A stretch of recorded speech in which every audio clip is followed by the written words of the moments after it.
Rain-slicked docks under neon haze glint with moving cranes, the roar of container ships echoing through the humid night. In the last 24 hours, Asia's factories have pulsed with urgency, as global orders press down and supply chains bend under geopolitical wind. Somewhere between steel and silence, the continent's engines churn, fragile yet relentless.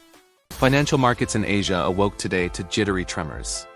Tokyo, Seoul, Hong Kong, Shanghai, they wagged under fresh uncertainty as tariff rhetoric sharpened, capital shifted in seconds, currencies flickered like neon signs in a storm. The continent's indices sagged, but pockets of resilience glowed. Semiconductor, battery, and rare metals stocks held firm, anchored by state backing and strategic urgency. Beneath the surface, a rebalancing continues, investors testing which shores are safe, which are overexposed. Risk and hope swirl together in the monetary mist. On exports and manufacturing, Asia's machinery still hums. China's factories drove shipments outward, even as trade tensions with the US stiffened. The China Plus One playbook, once hailed as diversification's answer, now wavers as added tariffs blur advantages in Southeast Asia. Yet nations such as Vietnam and India find fresh space. More orders, more capacity, more gaze from global buyers seeking alternative hubs. Factories in Indonesia and Thailand, shrouded in monsoon scent and diesel exhaust, lace in more automated lines. The supply chain web is being rewoven in real time. Energy demand pulses, flickering between risk and promise. In coastal China, the wind farms spin in mist. Solar panels glint like sheet glass across fields. Gas terminals in Singapore and Malaysia breathe life into industrial complexes.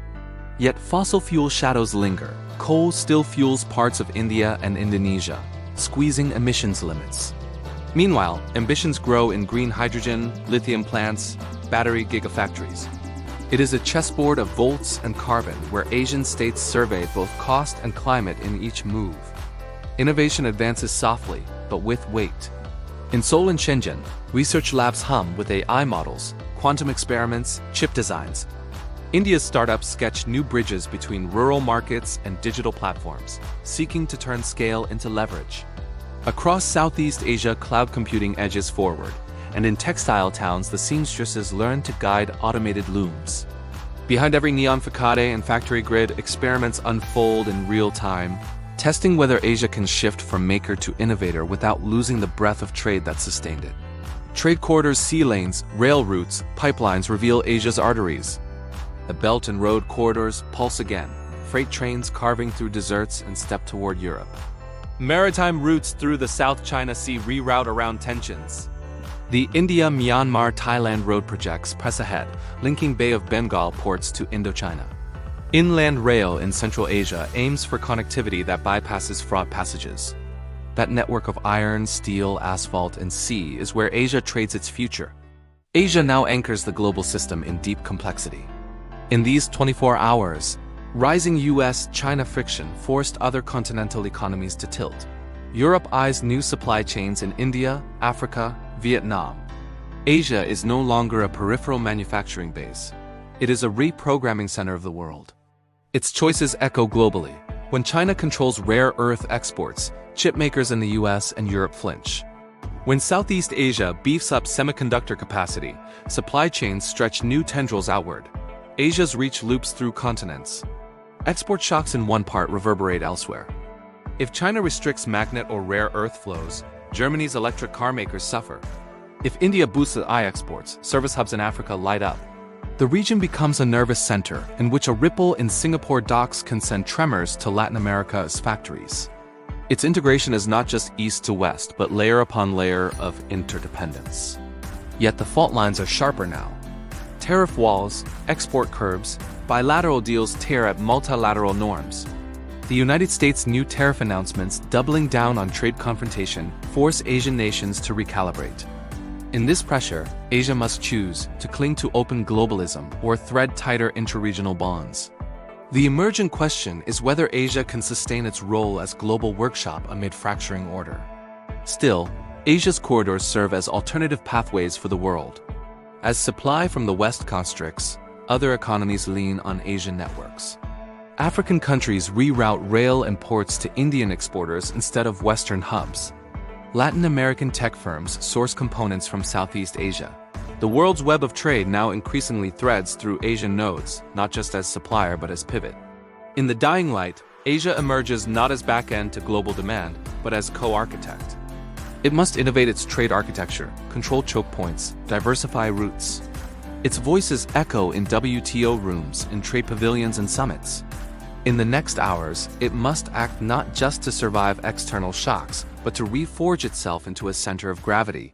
In Guangzhou, a factory forewoman named Mei navigated her shift in the dusk haze. Machines hissed, conveyors whispered, and overhead the neon red character signs glowed through dry pollution. Her team had just received a sudden order bump from Europe, triggered by a European factory cutoff. She reshuffled shifts, recalibrated machines, and in one quiet corridor, swallowed worry about whether the US tariffs might cascade tomorrow. She is emblematic, hands on metal, eyes on distant capitals. In Bengaluru, Ajay, an app developer, stirs chai as code scrolls across monitors. He develops algorithms to optimize supply chains, linking textile clusters in Tamil Nadu to buyers in Turkey. The louder global tension forces his clients to seek alternate paths. His software becomes a bridge. His dreams flicker, to scale his startup into something Asian global. For him, geopolitical friction becomes opportunity, a digital hinterland to be claimed. In Osaka, Mariko, a robotics engineer, looks across her lab at mechanized arms turning circuit boards. She trained abroad, returned home, and now sees her work as both aesthetic and imperative. With chip shortages and supply risks rising, her delicate machines must perform with zero defect.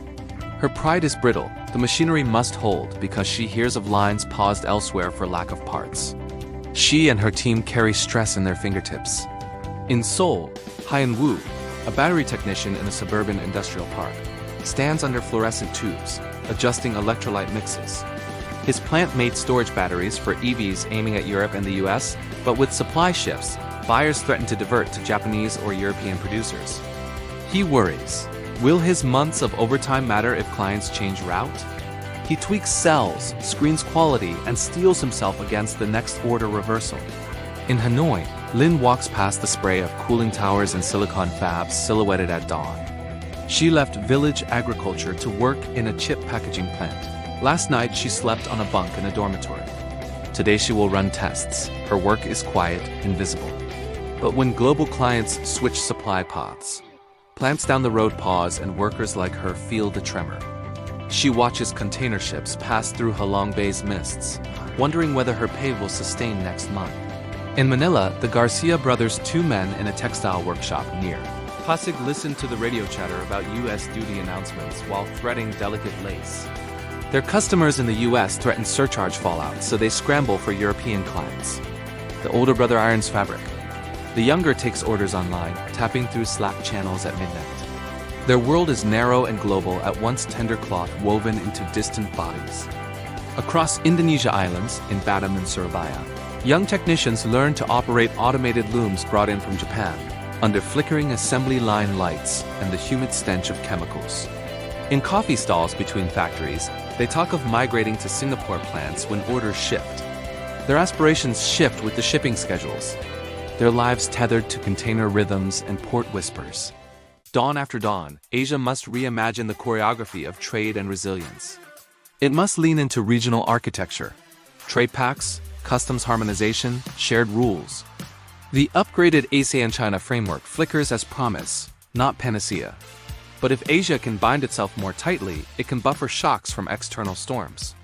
Its corridors must become not just routes but defensive bulwarks.